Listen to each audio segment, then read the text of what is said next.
Mazmur 91, dalam lindungan Allah. Orang yang duduk dalam lindungan yang maha tinggi dan bermalam dalam naungan yang maha kuasa akan berkata kepada Tuhan, tempat perlindunganku dan kubu pertahananku, Allahku yang kupercaya. Sungguh dialah yang akan melepaskan engkau dari jerat penangkap burung, dari penyakit sampar yang busuk. Dengan kepaknya ia akan menudungi engkau, di bawah sayapnya engkau akan berlindung, kesetiaannya ialah perisai dan pagar tembok. Engkau tak usah takut terhadap kedahsyatan malam, terhadap panah yang terbang di waktu siang, terhadap penyakit sampar yang berjalan di dalam gelap, terhadap penyakit menular yang mengamuk di waktu petang. Walau 1.000 orang rebah di sisimu dan 10.000 di sebelah kananmu, tetapi itu tidak akan menimpamu.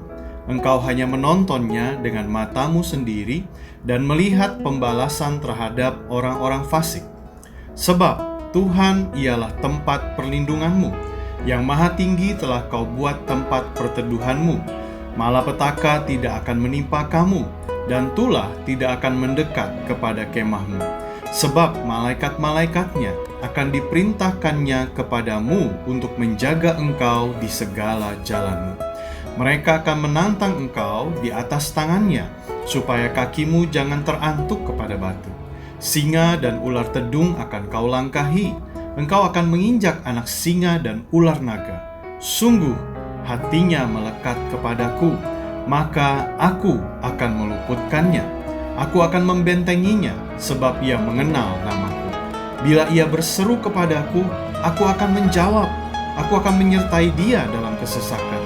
Aku akan meluputkannya dan memuliakannya. Dengan panjang umur akan kukenyangkan dia, dan akan kuperlihatkan kepadanya keselamatan daripadaku.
Shalom, saya ucapkan untuk setiap jemaat Tuhan, Bapak Ibu dimanapun saudara berada, selamat bergabung di ibadah GBI HOJ pada hari ini. Dan saya percaya saudara akan diberkati dimanapun saudara berada.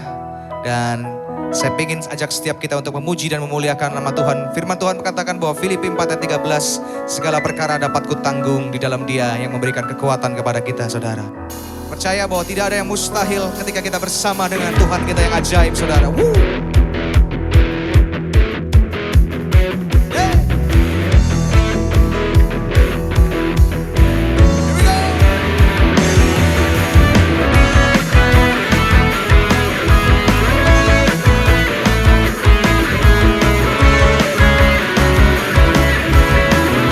Mari sama-sama katakan, tak pernah ku ragu akan kesetiaanmu.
Haleluya. Amin.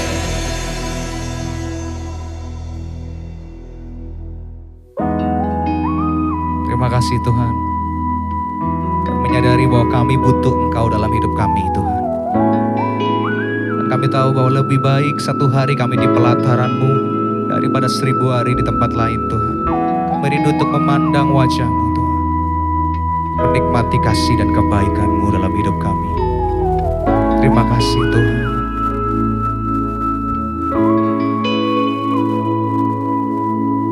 Betapa ajaib dan dahsyatnya Tuhan kejadianku. Kau menenun diriku serupa gambaran-Mu.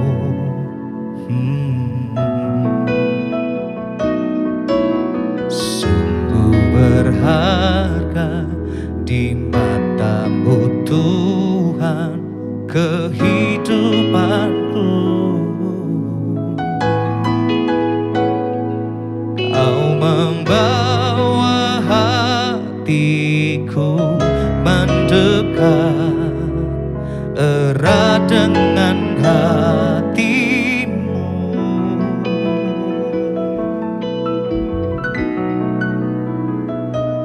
Ku mengangkat wajahku memandang keindahan-Mu Yesus. Syukur bagi kesetiaan-Mu di sepanjang hidupku.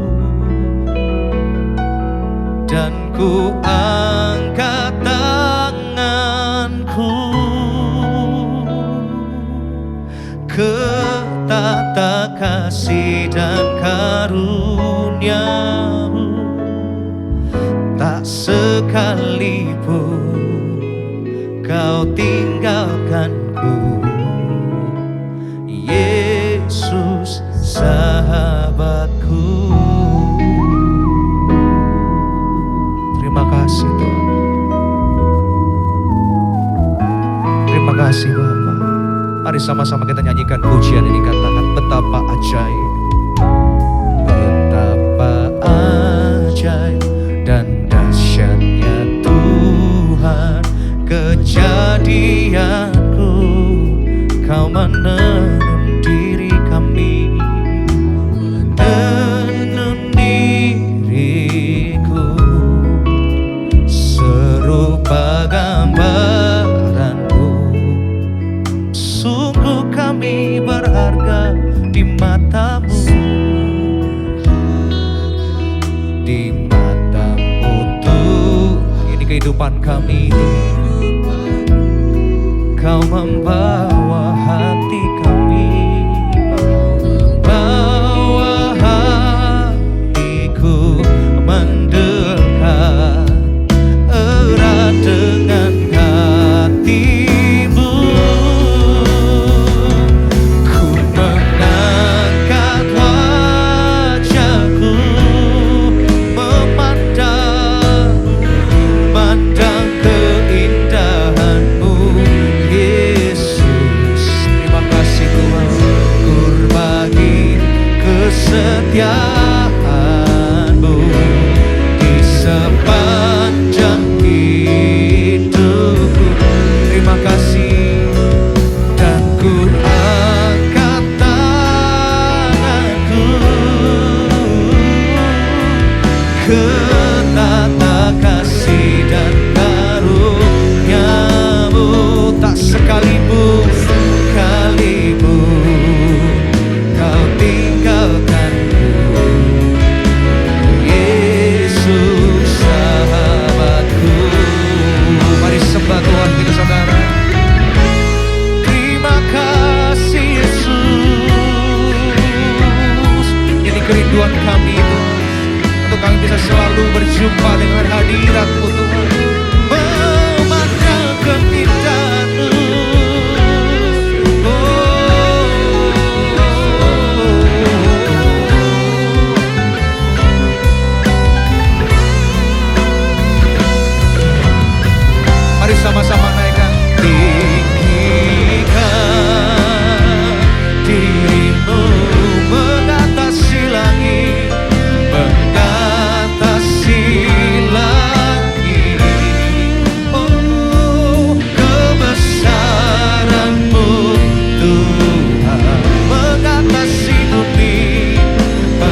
Terima kasih Tuhan, terima kasih Yesus.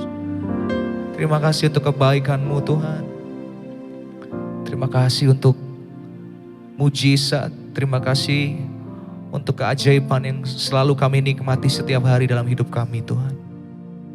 Kami selalu tercengang akan kebaikan-Mu, kami selalu terkagum-kagum akan keindahan-Mu Bapa. Terima kasih Tuhan. Dan hari ini kami percaya bukan satu kebetulan untuk setiap kami mungkin menyaksikan acara hari ini Tuhan. Ibadah hari ini Bapa. Terima kasih Tuhan. Dan sebentar Tuhan, setiap kami rindu untuk mendengar suara-Mu. Mari berbicara atas setiap kami Tuhan, apa yang Engkau ingin sampaikan lewat hamba-Mu Tuhan. Mari Tuhan kuduskan, pakai hamba-Mu untuk jadi berkat buat setiap kami. Dan kami percaya bahwa kami akan diberkati, dan saat kami pulang, saat kami menerima firman Tuhan, hidup kami tidak akan pernah sama lagi karena kami percaya bahwa Engkau sudah mengubahkan hidup kami. Di dalam nama Tuhan Yesus kami berdoa dan mengucap syukur. Haleluya. Amin.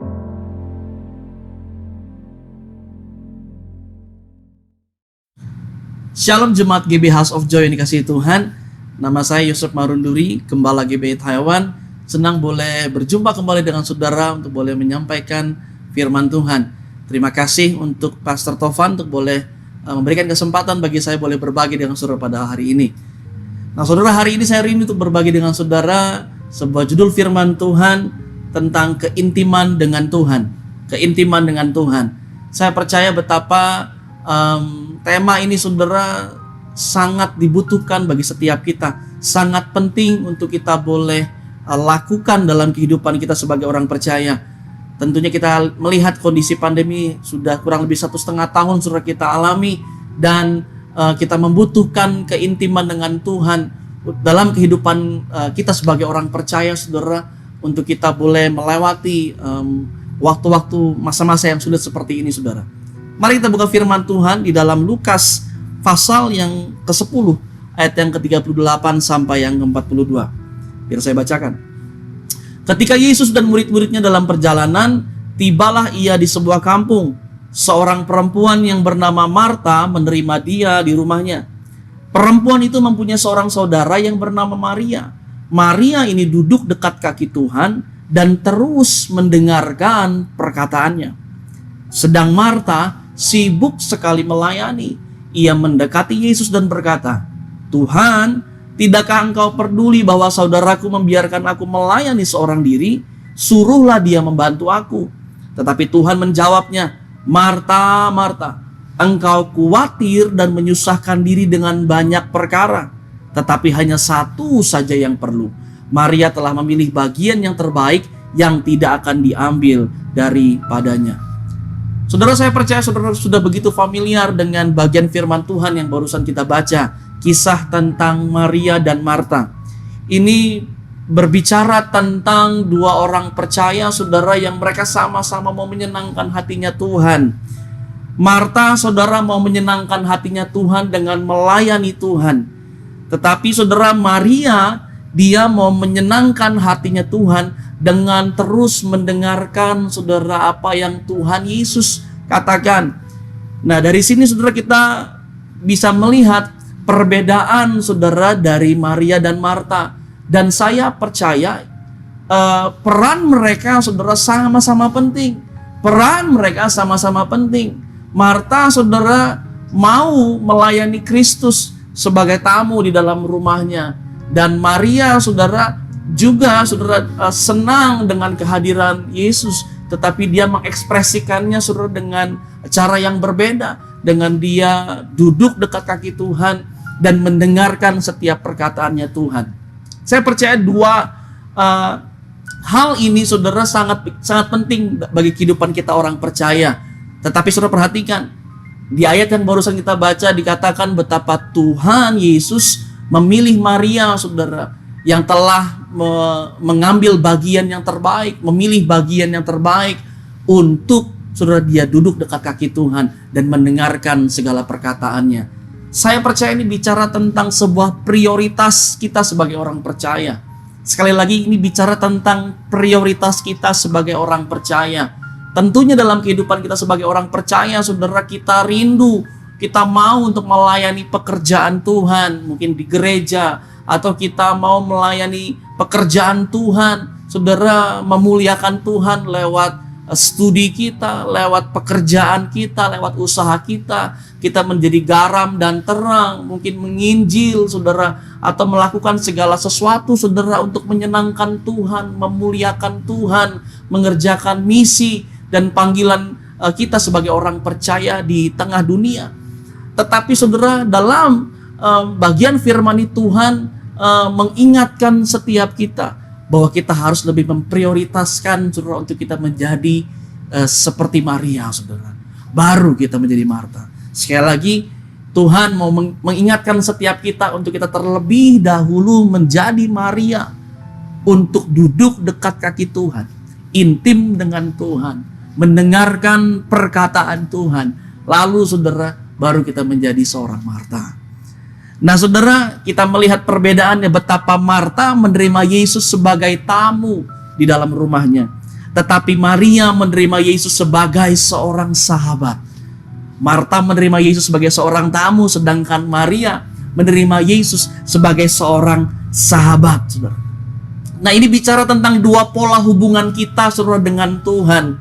Tentunya, saudara, seorang tamu itu sifatnya lebih formal, courtesy, tidak dekat, dan mungkin tidak betah lama. Tetapi, saudara, sahabat itu bicara tentang keintiman, bicara tentang keterbukaan, bicara tentang betah berlama-lama, saudara, untuk kita bersama dengan Tuhan. Dan tentunya saudara, wajar kalau kita menerima tamu dalam rumah kita. Sungguh sangat wajar untuk kita mau menyediakan jamuan yang terbaik, kita memberikan sambutan yang terbaik, saudara, yang kita bisa lakukan dan kerjakan untuk tamu kita. Tetapi saudara, Tuhan mau kepada setiap kita agar kita tidak menganggap Tuhan Yesus sebagai tamu dalam kehidupan kita. Tuhan menganggap kita sebagai sahabatnya Tuhan. Firman Tuhan dalam Yohanes pasal 15 ayat yang ke-15 dikatakan, "Aku tidak menyebut kamu lagi hamba, sebab hamba tidak tahu apa yang diperbuat oleh tuannya. Tetapi aku menyebut kamu sahabat, karena aku telah memberitahukan kepada kamu segala sesuatu yang telah kudengar dari Bapakku." Saudara, perhatikan, Tuhan merindukan supaya kita menjadi sahabatnya Tuhan. Jangan melihat Tuhan Yesus sebagai tamu dalam kehidupan kita, tapi mari lihat Tuhan Yesus dan perlakukan Dia sebagai sahabat kita. Dan ada bagian Tuhan yang menarik, saudara, ketika Marta meminta atau menyuruh Tuhan Yesus, saudara, agar Tuhan Yesus menyuruh Maria membantu Marta.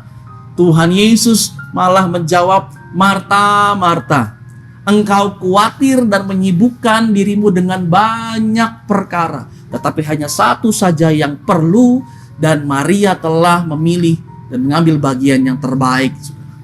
Nah, saudara, di sini kita bisa melihat betapa kesibukan seringkali mengalihkan kita dari hal yang utama.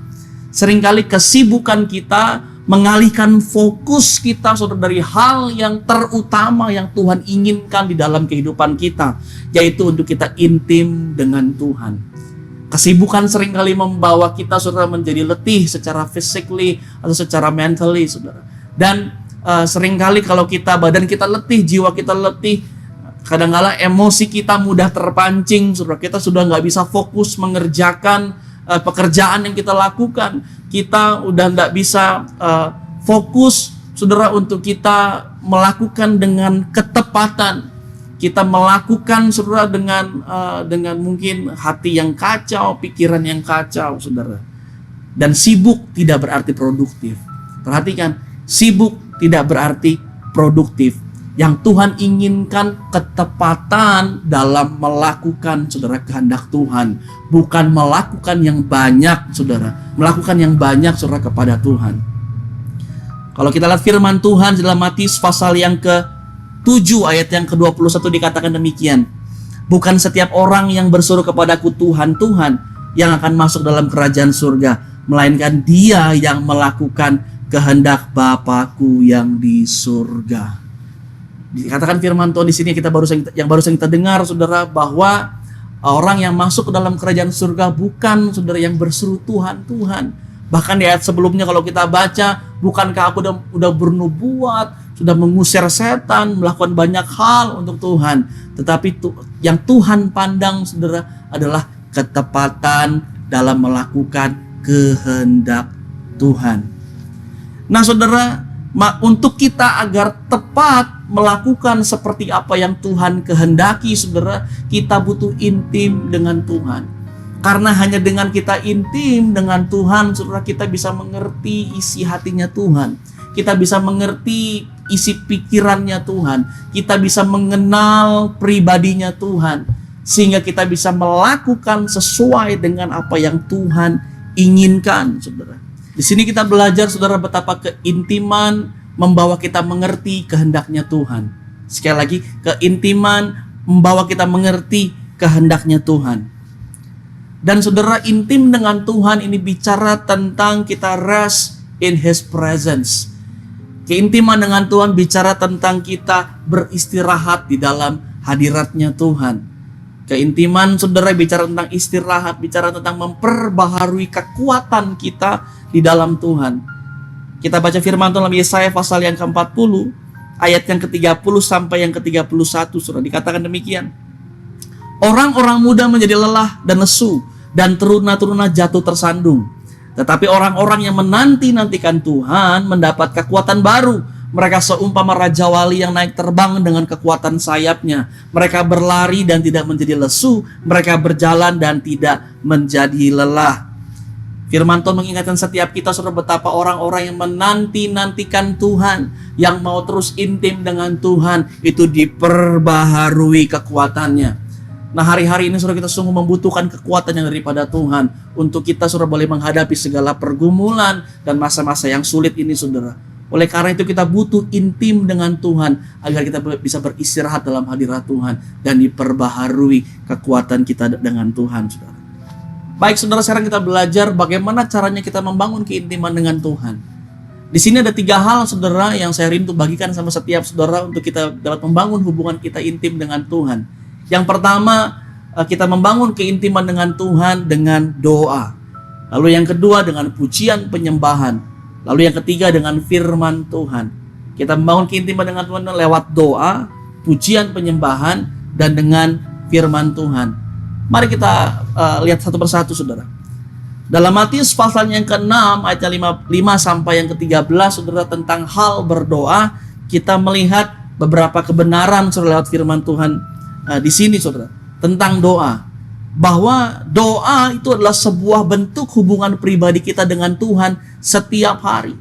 Doa adalah sebuah bentuk hubungan pribadi kita dengan Tuhan setiap hari. Bukan hanya ketika kita di gereja atau beribadah, saudara, atau mungkin beribadah secara online, saudara, seperti pada hari ini, baru kita mencari Tuhan, baru kita berdoa. Atau ketika kita mengalami kesulitan, pergumulan, masalah, baru kita mencari Tuhan, baru kita berdoa. Tetapi doa seharusnya menjadi gaya hidup kita sebagai orang percaya. Kita mencari Tuhan, kita berdoa bukan hanya ketika kita butuh Tuhan. Kita berdoa bukan hanya ketika kita mengalami masalah, saudara, atau ketika kita dalam persekutuan atau gereja. Tetapi kita berdoa, saudara, setiap hari. Pastikan doa itu menjadi gaya hidup kita setiap hari.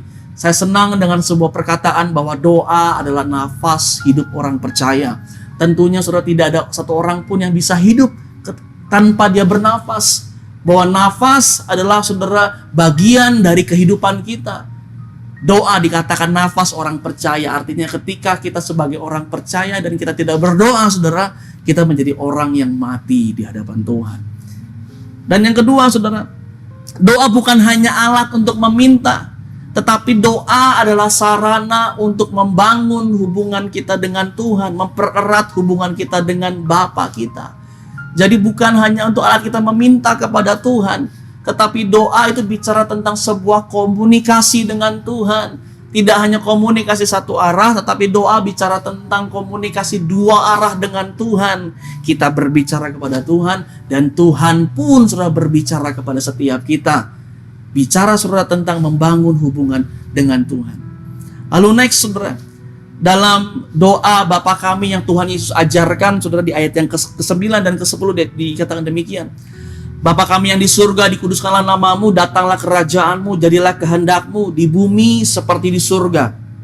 Di sini kita bisa melihat betapa dalam doa kita, saudara, kehendak Tuhan harus menjadi prioritas yang pertama di atas kehendak pribadi kita. Bahwa di dalam doa kita, kehendak Tuhan harus menjadi prioritas yang pertama di atas kehendak pribadi kita, saudara. Jadi perhatikan, dalam ayat ini, saudara, bahwa doa itu bukan bicara tentang bagaimana kita meminta Tuhan melakukan apa yang kita inginkan atau kita kehendaki. Tetapi doa justru sebaliknya. Doa, saudara, itu berbicara tentang bagaimana supaya kita mengerti kehendak Tuhan, dan agar kehendak Tuhan itu yang dapat terjadi dalam setiap kehidupan kita. Datanglah kerajaanmu, jadilah kehendakmu di bumi seperti di surga. Seringkali, saudara, kita memperlakukan doa, saudara, seolah-olah kita menyuruh Tuhan melakukan apa yang kita inginkan, sesuai dengan apa yang kita mau, sesuai dengan waktunya kita, saudara. Tetapi tidak demikian. Dalam firman Tuhan ini kita melihat betapa doa bicara tentang supaya kehendak Tuhan yang jadi, bukan kehendak kita yang jadi. Lalu next, dalam ayat yang ke-11 dikatakan, berilah kami pada hari ini makanan kami yang secukupnya. Menarik, saudara, Tuhan juga tahu kita butuh makanan. Tuhan juga mengerti dan paham betapa kita memiliki kebutuhan-kebutuhan dalam kehidupan kita, saudara, yang harus dipenuhi. Tetapi ada kata yang menarik, dikatakan, berilah kami pada hari ini makanan kami yang secukupnya. Kalau kita, saudara, kebanyakan dari kita pasti kalau kita ada kesempatan meminta sama Tuhan, kita pasti meminta, kecenderungannya adalah meminta yang sebanyak-banyaknya, betul. Kita meminta mungkin yang terbaik, kita meminta, saudara, yang mungkin terbagus, saudara. Walaupun saya percaya itu Tuhan mau memberikan, saudara, yang terbaik dalam kehidupan kita, tetapi seringkali, saudara, kita nggak sadar dengan apa yang kita minta. Kita seringkali tidak meminta, saudara, tanpa kita mengerti kapasitasnya kita. Kita seringkali, saudara, kita meminta kepada Tuhan dengan sembarangan tanpa kita paham betapa kita bisa nggak menghandle apa yang Tuhan dan apa yang kita minta kepada Tuhan. Di dalam doa kita, saudara, mari minta dengan secukupnya, minta dengan sewajarnya, sesuai dengan kapasitas kita. Saya nggak bilang, saudara, kita tidak berdoa meminta yang lebih dengan iman. Tetapi, saudara, ada sebuah poin penting bahwa Tuhan hanya memberikan sesuai dengan kapasitasnya kita. Tentunya kalau kita mau minta lebih daripada Tuhan, hal yang kita minta dulu, Tuhan, perlebar kapasitasku, Tuhan. Tuhan, ajar aku untuk bisa memanage, Tuhan, apa yang Tuhan aku minta kepada Tuhan. Kita minta kapasitasnya diperbesar oleh Tuhan, baru kita meminta yang lebih daripada Tuhan. Ini kebenaran yang kita bisa pelajari, saudara, dari ayat ini. Lalu next, selanjutnya dalam ayat yang ke-12 dikatakan demikian. Dan ampunilah kami akan kesalahan kami seperti kami juga mengampuni orang yang bersalah kepada kami. Di sini kita diajar bahwa dalam doa kita harus mengevaluasi diri.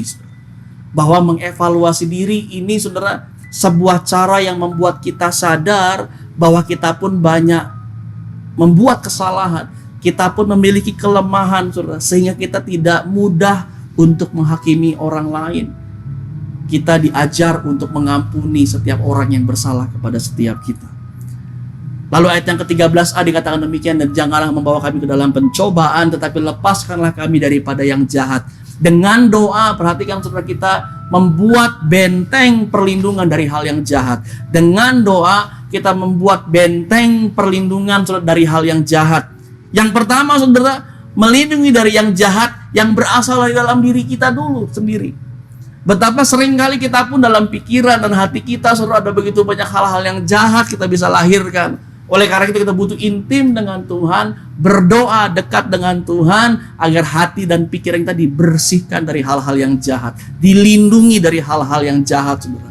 Lalu yang kedua, kita minta perlindungan Tuhan lewat doa kita. segala macam kejahatan saudara yang mungkin bisa datang dari luar. Next, ayat yang 13b dikatakan, ayat yang terakhir. Karena Engkaulah yang mempunyai kerajaan dan kuasa dan kemuliaan sampai selama-lamanya. Amin.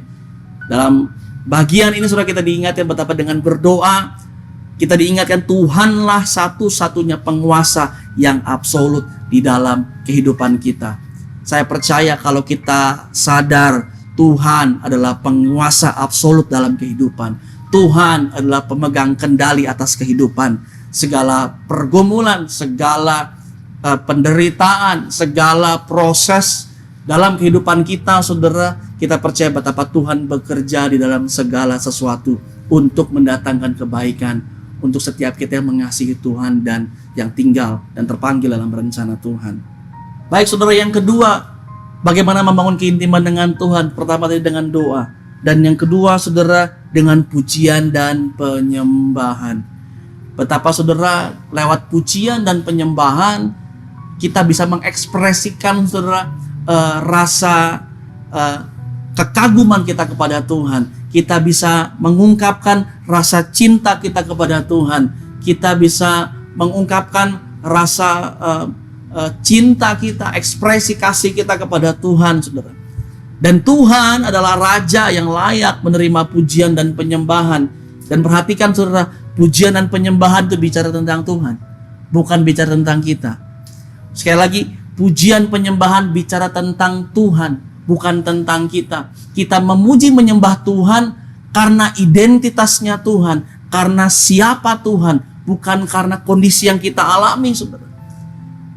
Jadi saudara, saya yakin dan percaya kita bisa memuji Tuhan, menyembah Tuhan, bukan hanya ketika kita mengalami hal yang baik, mengalami mujizat Tuhan, mengalami mungkin pengalaman dengan Tuhan, saudara, baru kita bisa memuji dan menyembah Tuhan. Sekali lagi ingat, pujian penyembahan bicara tentang siapa Tuhan. Tuhan tetap Tuhan. Buruk atau baik kehidupan kita, Tuhan tetap Raja yang layak untuk disembah. Mari saya hari ini rindu untuk mengencourage setiap saudara, apapun kondisi keadaan saudara hari-hari ini, mari tetap menyembah Tuhan. Amin. Tetap memuji Tuhan. Pastikan hanya pujian dan ucapan syukur, mazmur saudara yang keluar dari mulut kita. Bukannya keluhan, bukannya kata-kata negatif, tetapi kata-kata pengagungan bagi Tuhan. Firman Tuhan berkata bahwa Tuhan bertahta atas pujian umatnya. Tuhan bertahta atas pujian umatnya. Ketika kita memuji dan menyembah Tuhan, saudara, kita sedang membangun tahtanya Tuhan. Tahta bicara tentang sebuah otoritas dan kuasa. Sekali lagi, tahta bicara tentang otoritas dan kuasa. Ketika kita membangun tahtanya Tuhan lewat pujian dan penyembahan, kita sedang membawa otoritas dan kuasa Tuhan turun di dalam kehidupan kita. Makanya saudara, Alkitab banyak menulis betapa ada kuasa di dalam pujian dan penyembahan. Ketika bangsa Israel, saudara, mau meruntuhkan tembok Yeriko, Tuhan menyuruh mereka berkeliling, dan di hari yang terakhir, saudara, Tuhan menyuruh mereka untuk memainkan musik puji-pujian, saudara, dan mulai berseru dan meniupkan sangkakala. Dan kita melihat, kita membaca betapa tembok Yeriko bisa runtuh, saudara, lewat pujian dan penyembahan. Lalu ketika bangsa Israel pergi berperang, saudara, Tuhan menuntun bangsa Israel untuk membawa saudara pujian dan penyembahan saudara di dalam peperangannya. Dan kita melihat betapa ada kuasa di dalam pujian dan penyembahan. Bukan hanya sekedar musik untuk penyemangat, tetapi saudara, ketika kita memuji dan menyembah Tuhan, kita sedang membangun tahtanya Tuhan. Jadi saya percaya ketika hari ini kita memuji Tuhan, menyembah Tuhan, Tuhan mampu bekerja secara luar biasa dalam setiap kehidupan kita. Next, saudara, kita melihat yang terakhir dalam membangun hubungan dengan Tuhan. Kita butuh, saudara, firman Tuhan. Bahwa firman Tuhan itu bicara tentang pribadi Tuhan sendiri, saudara. Firman Tuhan bicara tentang Yesus Kristus yang adalah firman yang hidup. Dan firman Tuhan, saudara, diberikan dalam setiap kehidupan kita untuk, saudara, kita lakukan. supaya saudara menjadi gaya hidup kita, bukan hanya sekedar pengetahuan atau informasi. Nah, kalau saudara firman Tuhan, saudara itu hanya sekedar informasi, ya jelas saudara betapa firman Tuhan itu nggak berkuasa. Karena kita memperlakukan firman Tuhan hanya sebagai saudara informasi tambahan dalam setiap kehidupan kita. Tapi mari mulai memperlakukan firman Tuhan itu seperti pribadinya Kristus sendiri dalam kehidupan kita. Bangun hubungan dengan firman Tuhan dengan cara yang pertama, membaca firman Tuhan. Yang kedua, merenungkan firman Tuhan. Yang ketiga, melakukan firman Tuhan. Dan yang terakhir, yang keempat, membagikan firman Tuhan. Membaca, merenungkan, melakukan, dan mari mulai membagikan firman Tuhan. Dengan cara ini saudara kita sedang bersekutu dengan pribadi Kristus sendiri yang adalah firman yang hidup. Supaya Kristus saudara, supaya firman Kristus tidak hanya menjadi logos pengetahuan, tetapi saudara firman Kristus itu boleh menjadi daging, mengambil daging saudara, menjadi bagian dalam kehidupan kita sehari-hari. Sekali lagi saudara, membangun kita dengan Tuhan, mari dengan bangun kehidupan doa kita setiap hari. Dan yang kedua, mari bangun gaya hidup pujian dan penyembahan setiap hari. Dan yang ketiga, mari saudara baca, renungkan, dan lakukan serta bagikan firman Tuhan setiap hari. Saya berdoa agar setiap kita saudara dapat intim dengan Tuhan. Dan saya percaya keintiman dengan Tuhan akan membawa dampak yang luar biasa dalam kehidupan kita. Puji Tuhan, mari kita berdoa bersama-sama. Tuhan, kami bersyukur untuk firman-Mu Tuhan yang kami dengar pada hari ini. Kami diajar Tuhan bahwa kami harus membangun keintiman dengan Tuhan. Kami harus memprioritaskan hubungan dengan Tuhan lebih daripada segala-galanya Tuhan. Roh Kudus, kami butuh Engkau untuk menuntun kami, mengajar kami setiap hari. Berikan kami Tuhan hati yang haus, hati yang mengasihi Tuhan, hati yang merindukan Tuhan setiap hari. Kami rindu untuk membangun Tuhan gaya hidup doa setiap hari, membangun gaya hidup pujian dan penyembahan setiap hari, dan membangun gaya hidup membaca, merenungkan, melakukan serta membagikan firman Tuhan setiap hari Tuhan.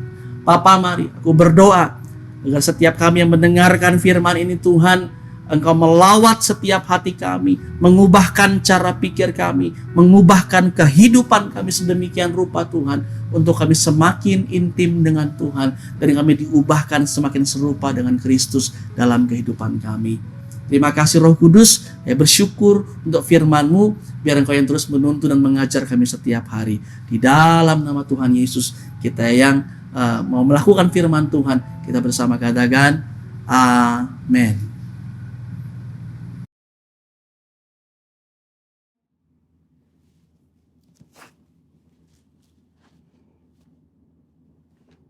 Shalom saudara, saya percaya hari ini kita semua dalam keadaan yang baik dan luar biasa. Dalam edisi Voice of Pentecost kali ini, kita akan membahas 5 makna kenaikan Tuhan Yesus. Kenaikan Tuhan Yesus ke sorga adalah salah satu dari 5 tonggak iman kekristenan yang selalu diperingati oleh setiap orang percaya di seluruh dunia. Kelima hal tersebut adalah kelahiran Kristus, kematian Kristus, kebangkitan Kristus, kenaikan Kristus, dan pencurahan Roh Kudus.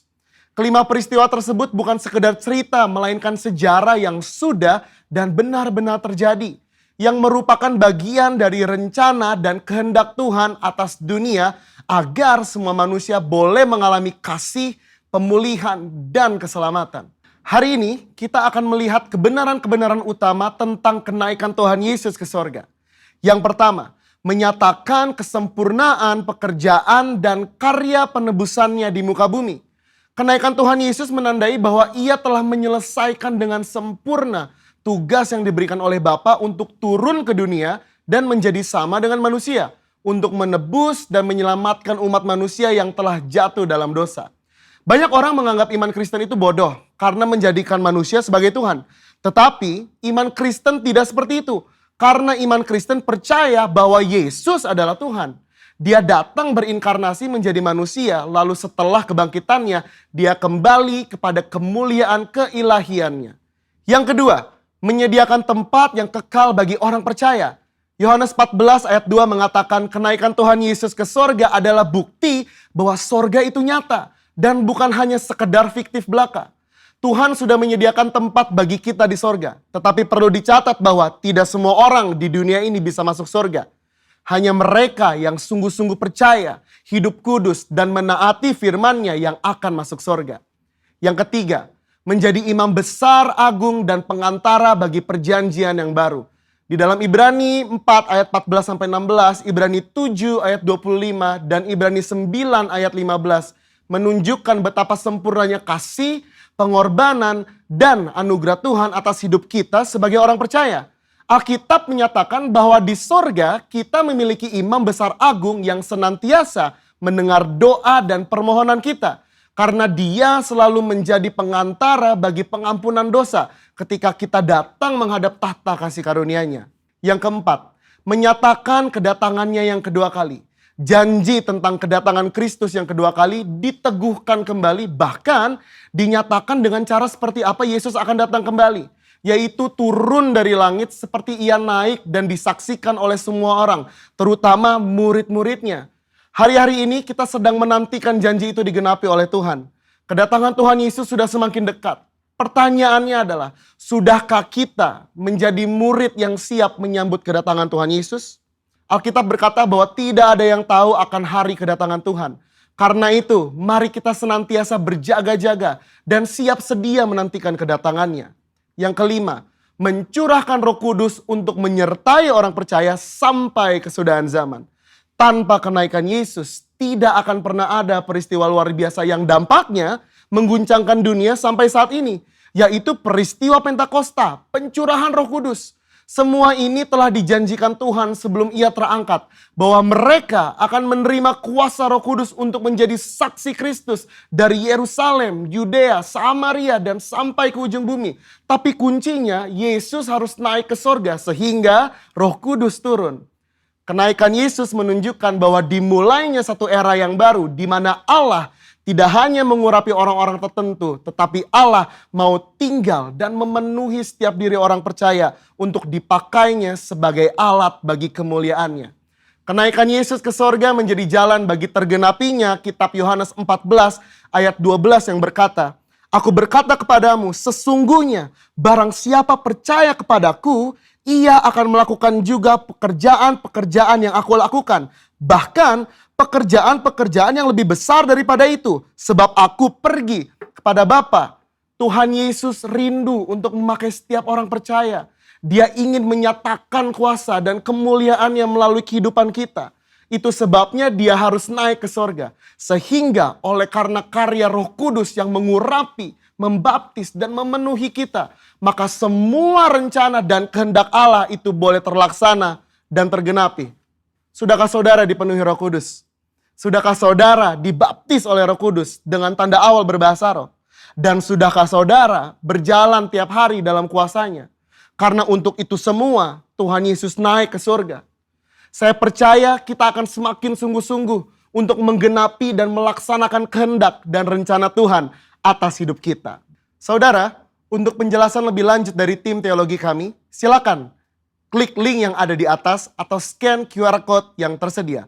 Salam integritas. Tuhan Yesus memberkati.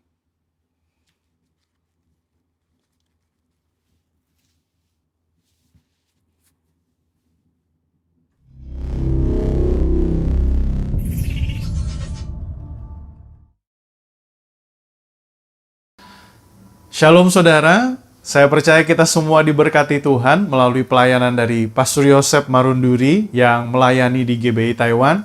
Kita, GBI House of Joy Jakarta, berdoa mendukung pelayanan pastor dan pelayanannya semakin banyak menjadi berkat untuk orang-orang yang ada di sana. Terima kasih sekali lagi.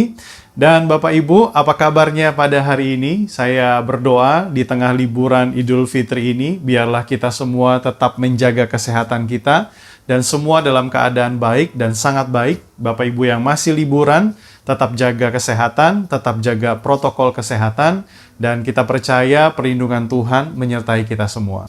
Kita sudah ada di akhir daripada ibadah kita dan saya mau mengumumkan satu pengumuman untuk acara Bible Study. Temanya adalah Mesias yang dijanjikan dan Bapak Ibu jangan lupa untuk daftar di core kita masing-masing atau Bapak Ibu juga dapat lihat pengumumannya, informasinya di Instagram dari GBI House of Joy. Jangan lupa untuk selalu mendengarkan perenungan setiap Senin, Rabu, dan Jumat melalui Seed of Revival. Dan kemudian juga ada renungan harian yang disampaikan, yang kita update selalu melalui WhatsApp Group dan juga Instagram GBI House of Joy serta YouTube. Terima kasih untuk semua dukungan, donasi daripada Bapak Ibu semua untuk pelayanan GBI House of Joy melalui persembahan yang Bapak Ibu berikan. Saya berdoa berkat Tuhan terus dicurahkan dalam pekerjaan dan juga dalam keseharian kita, keluarga demi keluarga. Mari kita berdoa bersama-sama dan kita tutup di dalam berkat Tuhan. Terima kasih untuk hari ini, Engkau Bapa yang baik, Engkau Bapa yang luar biasa. Kami percaya bahwa Tuhan sudah memberikan kami kasih karunia dan kami hidup di dalamnya, kami diberkati di dalamnya, dan terima kasih kami dapat memberi yang terbaik dari apa yang kami punya untuk mendukung pelayanan dari gerejamu House of Joy, Tuhan. Hamba-Mu berdoa biarlah berkat Tuhan dicurahkan atas setiap pekerjaan, keluarga, pribadi lepas pribadi untuk jemaat Tuhan, dan hamba-Mu juga berdoa Tuhan biarlah Engkau pakai HOJ untuk terus dapat menjadi berkat, memberikan pelayanan yang terbaik, untuk memberikan pewahyuan demi pewahyuan agar setiap iman daripada jemaat-Mu dapat bertumbuh dan menghasilkan buah. Terima kasih Bapa, berkati yang sedang sakit, sedang berbeban berat, biarlah ada jalan keluar, ada kemenangan, ada kekuatan, dan biarlah semua proses yang kami sedang hadapi kami dapat lewati bersama dengan Engkau, dan kami dapat mendengarkan dengan hikmat kebijaksanaan dari setiap kebenaran firman Tuhan yang kami baca dan kami renungkan. Terima kasih Tuhan, saat ini kami mau selesai dalam ibadah dan kami mau tutup, kami akhiri dengan berkat Tuhan. Mari angkat kedua tanganmu Bapak Ibu semua dan terimalah berkat daripada Bapa di dalam anaknya yang tunggal, Yesus Kristus, perlindungan, penyertaan daripada Roh Kudus menyertai kita semua dari sekarang sampai selama-lamanya. Yang menerima berkat Tuhan sama-sama katakan, amin. Tuhan Yesus memberkati kita semua. Apa yang dimaksud dengan Pentakosta ketiga? Pentakosta ketiga adalah pencurahan Roh Kudus yang dahsyat di zaman sekarang melebihi yang terjadi di Azusa Street. Pentakosta ketiga akan mengakibatkan penuaian jiwa yang terbesar dan yang terakhir sebelum Tuhan Yesus datang kembali. Pentakosta ketiga akan membangkitkan generasi Yeremia, yaitu anak-anak muda yang dipenuhi Roh Kudus, cinta mati-matian kepada Tuhan Yesus, tidak kompromi terhadap dosa, dan akan bergerak untuk memenangkan jiwa. Pentakosta ketiga lahir di Indonesia dan bergerak ke bangsa-bangsa. Gerakan ini dari timur ke barat dan akan kembali ke Yerusalem. Pentakosta ketiga akan memberikan kuasa untuk menyelesaikan amanat agung dan setelah itu Tuhan Yesus datang kembali.